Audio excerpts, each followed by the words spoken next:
안녕하십니까. 지저스 메디컬 센터 조형훈 원장입니다. 우리는 왜 교회를 다닐까요? 더 자세하게 말하면 우리는 왜 교회를 다니면서 예배를 드리게 될까요? 또한 교회 생활을 왜 하게 될까요? 우리는 교회를 다니면서도 정작 중요한 문제를 잘 모를 수가 있습니다. 그런데 교회는 주님으로부터 부름받은 무리고 그런 무리인데 그들에게는 아주 다양한 그런 기능이 이렇게 포함되어 있습니다. 그래서 교회는 방주의 기능을 하는데 오늘 우리의 신자들의 문제를 결정적으로 해결할 수 있는 그런 탁월한 기능을 가지고 있습니다. 그래서 이번 시간은 교회 다녀야 할 현실적 이유라는 제목으로 함께 교회에 대해서 상고해보는 시간을 갖고자 합니다.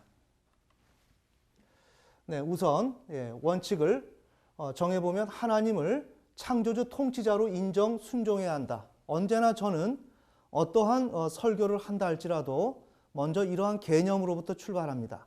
왜냐하면 우리에게 증거가 분명하지 못하면 엉뚱한 방향으로 갈 수가 있기 때문에 그렇습니다. 그래서 늘 저는 하나님을 창조주와 통치자로 인정 순종해야 된다는 것을 항상 명시하는데 과연 그렇다면 하나님을 창조주와 통치자로 이렇게 설정하는 그것을 가장 중거로 삼는 이유가 과연 무엇일까? 네, 그 문제에 대해서 좀 더 이해하기 쉽게 설명하자면 창조주와 통치자라는 개념은 제작자라는 개념입니다. 지금 제가 이렇게 시계를 차고 있는데 하나님은 우리들의 내가 시계라고 한다면 이 시계를 만드신 분이라는 거예요. 그런 의미로 창조주와 통치자로 우리가 축소시켜서 이해한다면 보다 더 제가 드리는 말씀을 이해하기가 쉽다고 생각을 합니다. 그러니 지금 저 같은 경우 우리 모든 사람들은 제작물에 해당이 되죠. 자, 이렇게 된다면 우리의 인생 가운데서 제작물인 시계가 어찌 창조주이신 또한 통치자이신 그 하나님을 어떻게 거스리고 하나님에 대해서 어떠한 문제를 제기할 수가 있겠습니까?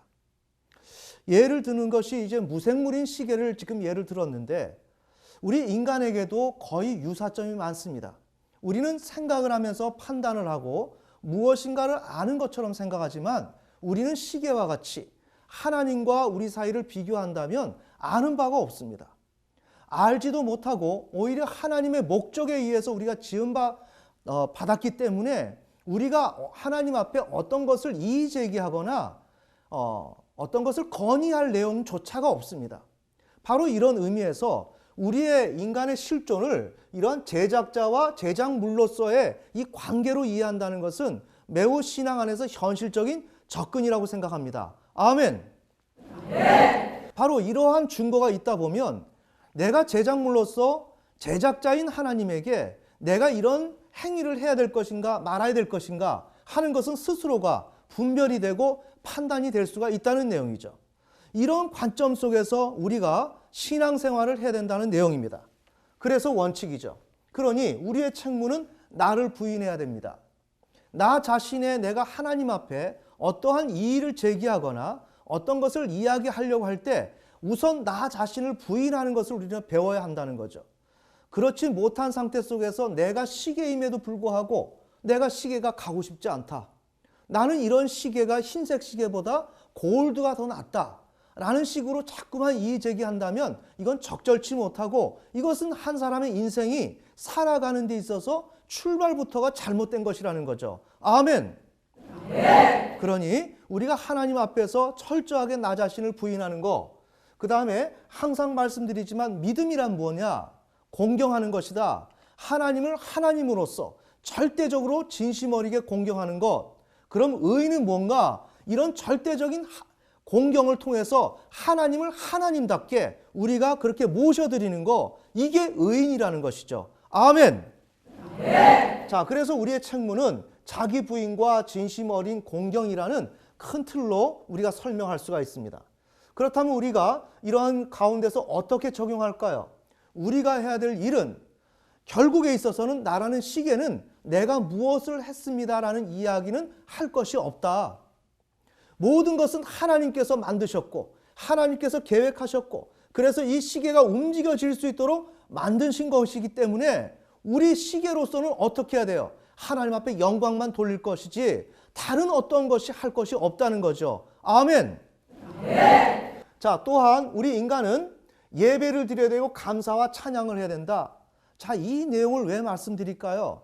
너무 우리는 우리의 범주, 바운다리를 넘어서 우리가 해야 될 영역을 넘어서 너무나도 과대한 것을 우린 추구하고 있고 그것이 습성화되어 있다는 내용이에요.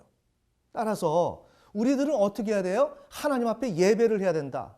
감사하고 찬양해야 된다. 그리고 하나님의 말씀을 보고 그 뜻대로 살아가면 된다. 간단하죠. 간단합니다. 제가 뭘 말씀드리나요? 원칙이요. 우리의 삶의 원칙. 우리가 해야 될 것은 무조건적으로 시계인 내가 제작자이신 하나님 앞에 뜻을 구하고 그분께서 내가 나보고 가라 하면 나는 가면 되는 것이고 멈추라 하면 멈추면 되는 것이라는 내용이죠. 자, 그렇게 되면 뭐가 주어져요? 생명과 축복과 형통케 됨이 우리에게 주어집니다. 자, 오늘 우리는 지금 교회에 가야 할 현실적인 이유를 얘기하는 거예요. 그런데 지금 이렇게 살아야 될 그 인간이 창세기 3장에서 아담과 하와가 불순종으로 인하여 타락하게 되었습니다. 그런데 이렇게 단순한 이런 원칙이지만 우리가 이 문제를 지키지는 못해요. 네, 여기 보면 잠언서 14장 18절 명시를 해놨는데 단순한 자는 어리석음을 상속하거니와 아담과 하와가 왜 타락을 했을까요? 단순해서. 이러한 우리가 봐서는 이게 단순해 보이죠. 그렇지 않습니까? 너무 단순하다. 그럼 인간이 할 게 뭐가 있는가 하고 굉장히 심심해 하실 것이에요.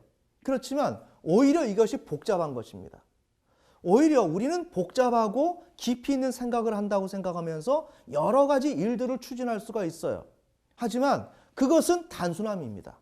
어디까지나 어린아이들이 상상의 세계 속에서 동화책을 읽고 거기서 상상하면서 이러면 좋겠다라고 하는 그런 것뿐이지 그건 비현실적인 문제라는 거예요. 진정한 현실은 뭔가 하나님을 경외하는 거예요. 아멘. 네. 하나님 말씀대로 내가 따라 살고 아주 심심해 보이지만 말씀을 읽고 순종하고 찬양하고 하나님이 가라면 가고 쓰라면 쓰고 지금 이 길을 걸어가야 됩니다.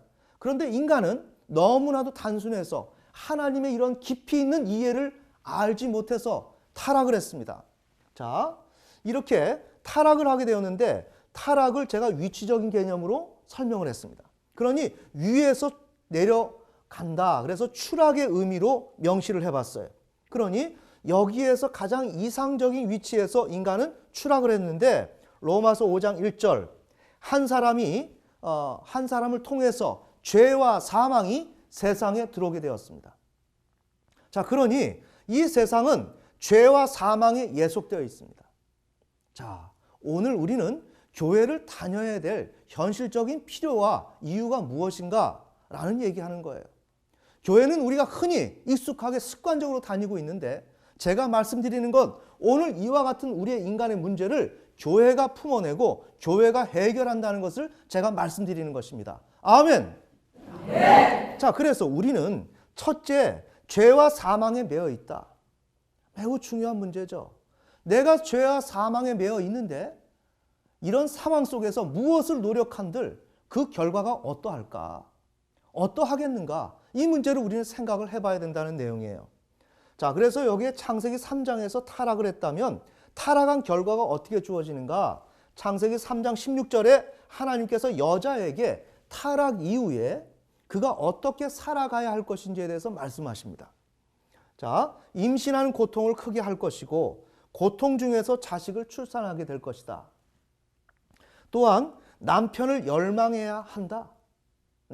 그 다음에 남편의 다스림을 받아야 한다.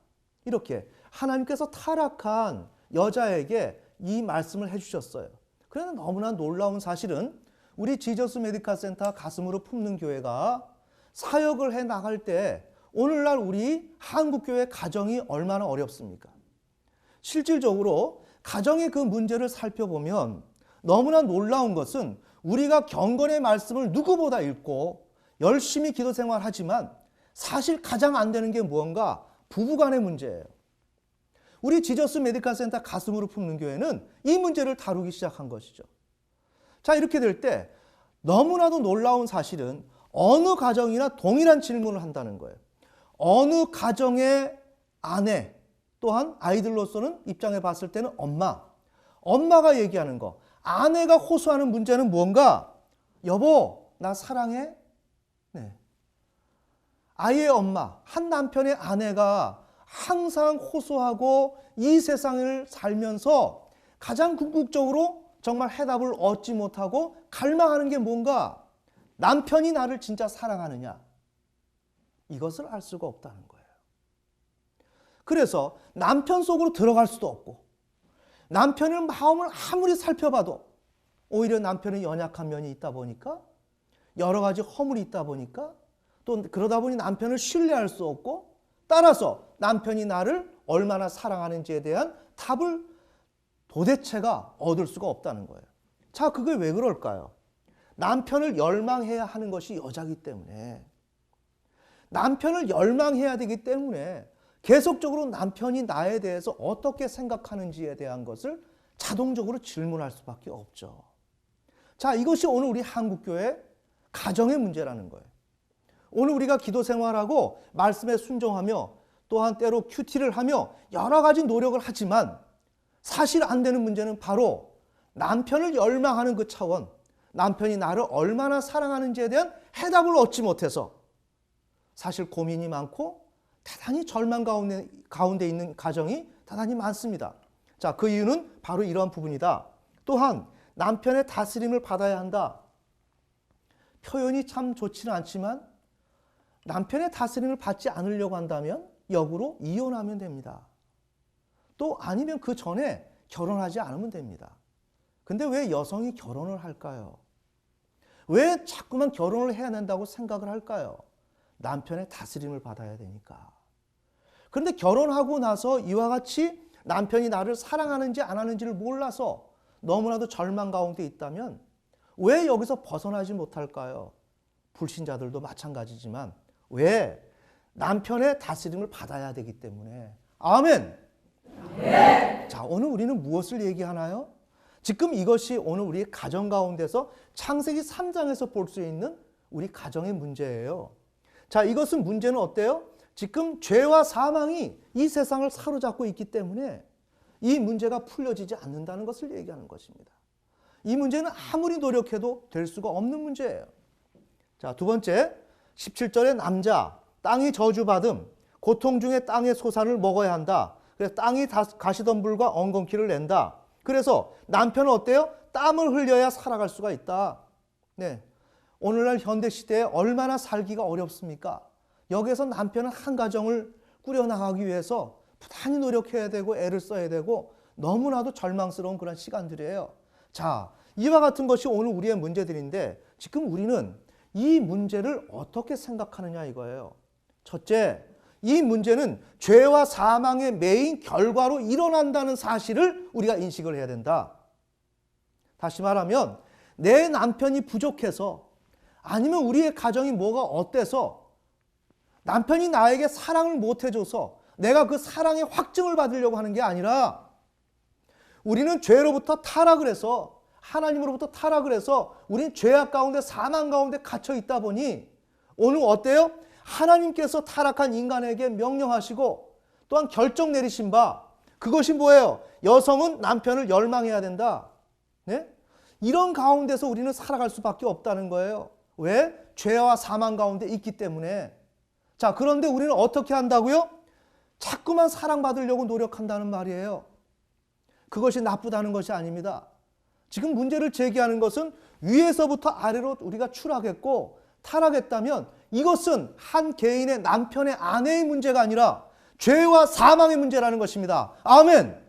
네. 먼저 이 문제를 알아야 돼요. 자, 죄와 사망의 문제인데 이 문제를 어떻게 우리는 성경적으로 좁혀갈 것인가?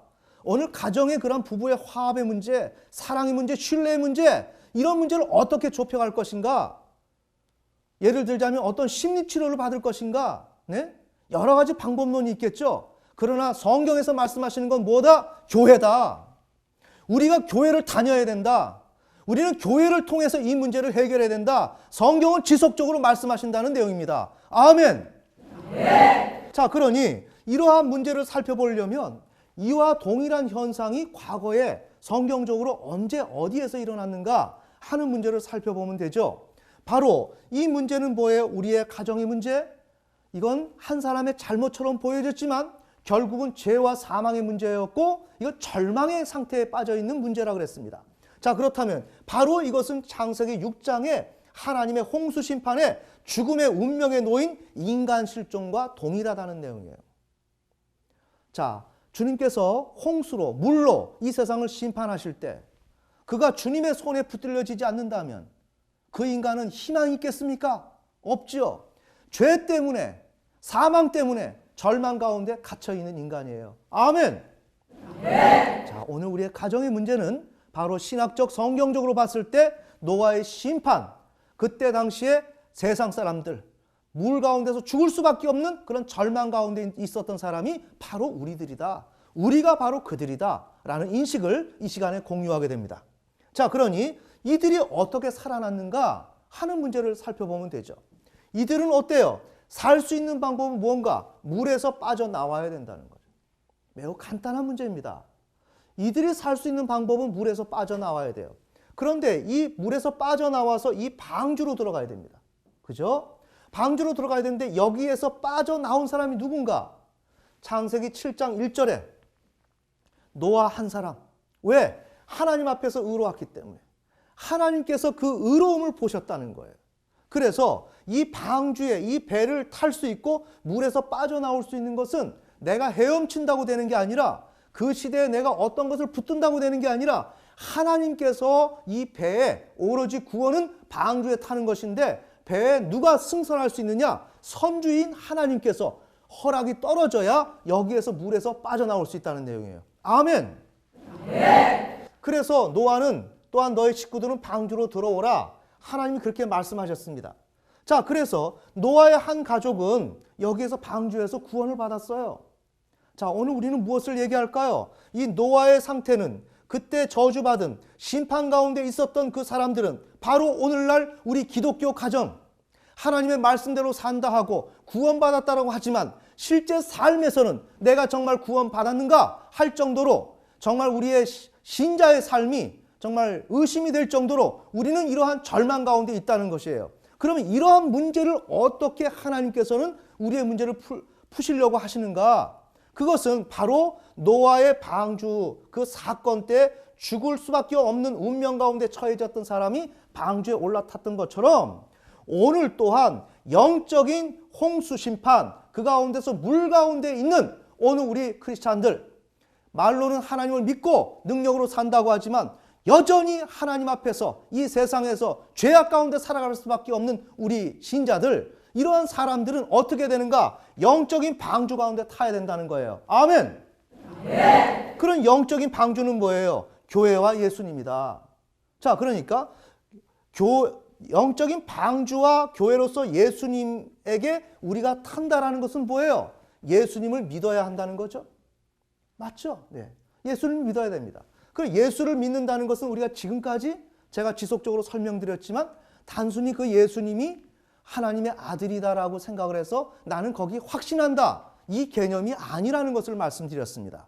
이거는 구속사적인 측면에서 언약적인 측면에서 다양한 입장에서 그 예수님이 갖고 있는 그 위치, 그 본질에 대해서 하나님이 예수님을 제시한 이유에 대해서 함께 동의할 때 예수님을 믿는 것이라고 말씀드렸습니다. 아멘. 네. 그러니 예수님은 독생자요 예수님인데 하나님의 아들인데 이분을 믿는다는 것은 하나님의 대리 통치자임을 우리가 인정한다는 것이에요. 그러니 하나님의 통치를 인정하고 순종하는 것을 의미하죠. 자, 그러면 하나님의 통치를 인정하고 순종하는 것은 뭐죠? 창세기 22장에서 독자 이삭을 바치기까지 그러한 정말 인간으로서는 도저히 할 수 없는 정도, 그럼에도 불구하고 하나님을 인정하기에 자신을 부인하면서 나아가는 그런 가운데서 하나님을 인정하기에 그것을 하나님은 의로 여기시고 창세기 15장 6절에서 최초 칭의를 얻었던 것을 하나님께서 성취시킨다고 말씀드렸습니다. 아멘. 네. 자, 이와 같이 하나님 앞에서 의로웠기 때문에 노아가 구원받았고 방주에 탔던 것처럼 오늘 우리가 하나님 앞에 독자 이삭을 통한 진심 어린 공경을 하게 될 때 우리 인간은 어떻게 돼요? 방주에 탈 수 있고 구원받을 수가 있다는 내용이죠.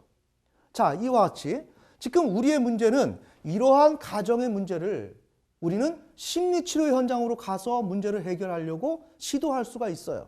아니면 막연하게 하나님 말씀대로 내가 따라 산다, 기도한다, 여러 가지 할 수가 있다는 거예요. 그러나 다 그것이 해당될 수 있어요. 그러나 성경이 지금 말씀하시는 건 뭐다? 우리의 이런 모든 문제는 죄와 사망에 매여 있고 홍수 심판 가운데서 물에서 수장되어서 죽을 수밖에 없는 그 인간이기에 이들이 해야 될 일은 다른 여러 가지 조치가 있지만 무엇을 해야 돼요? 영적인 방주에 타야 된다. 아멘. 네. 그럼 영적인 방주는 뭐예요? 교회는 에클레시아, 주님으로부터 부름받은 무리예요. 그런데 문제는 뭐냐? 이 교회가 우리가 생각하는 것은 단순히 예배를 드리고 뭐 어떤 예배를 드리기 위한 그런 모임처럼 들려질지 모르지만 이러한 건물이 교회가 아니라 믿는 자인 우리들, 이 무리가 교회란 내용이에요. 찬찬히 봅시다. 그럼 우리가 교회를 간다라고 얘기하는 건 무리의 이 현실적인 이 세상 속에 존재하는 눈에 보이는 그러한 교회 예배당이라고 하는 그 건물을 함께 포함하고 있는 믿는 자들의 무리를 얘기하는데 이 무리에게는 천천히요 하나의 기능이 존재한다는 거예요. 그것이 바로 방주라는 거예요. 맞죠? 이들을 살려줄 수 있는 기능을 할 수 있는 게 방주 아닙니까? 바로 교회가 방주인데 그 이유는 뭔가? 이들이 기능을 가지고 있다는 거죠. 우리 믿는 이들이 하나님께서 믿는 이들에게 기능을 부여했다는 내용이에요. 뭘까요? 첫째, 하나님을 향한 기능이 있어요. 우리가 모여서 예배를 드리지 않습니까? 이것을 그냥 예배 드리는 게 아니라 예배를 드릴 수 있는 기능을 주셨다는 거죠. 감사와 찬양할 수 있는 기능을 주셨어요. 또한 우리 자체를 향한 기능이에요. 우리들이 교회에서 무엇을 합니까? 교육을 하고 교화하고 친교하고 훈련하고 이것은 우리가 그렇게 하자 해서 하는 게 아니라 하나님께서 그 기능을 주셨단 말이에요. 어떤 기능? 영적 방주의 기능으로. 아멘. 네. 또한 세상을 향한 말씀 사역을 주님께서 주셨습니다. 봉사하고 전도하고 증거하고 하나님의 능력 이런 것을 행할 수 있도록. 따라서 이런 것이 방주예요. 가장 이 내용에 대해서 잘 나와 있는 내용이 사도행전 2장 47절에 보면 예루살렘 교회가 한참 부흥할 때 하나님께서 그들의 면면을 보여주셨는데 47절 보면 하나님을 찬양하며 온 백성에게 호감을 얻으니 주께서 구원받아야 할 자들을 날마다 교회에 더하시더라. 맞죠? 교회가 방주죠. 방주로서 하나님께서 날마다 더하는 거예요. 그러니 교회가 어떻게 방주가 되죠? 믿는 무리들인데 잘 생각하셔야 됩니다.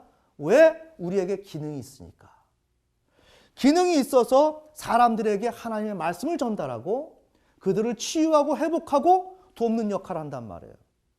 자, 오늘 우리 지저스 메디컬 센터 가슴으로 품는 교회는 지금 이 시간까지 우리 국내에서 최초로 강박증에 대한 이 문제를 최초로 치유를 했고 그래서 그런 문제를 치유하면서 믿는 신자지만 이러한 병리적인 문제에서 갇혀서 신앙 성숙이 일어나지 못하게 될 때 이런 문제를 어떻게 풀 것인가 그것을 단연간 연구하고 그것을 임상적으로 치료적인 결과를 얻어내고 여러 가지 성과를 얻어내었습니다. 그것은 우리 자신의 어떠한 자랑거리가 아니라 하나님께서 오늘 우리들에게 교회의 기능으로서 이런 치유의 기능을 주셨다는 내용이에요. 아멘.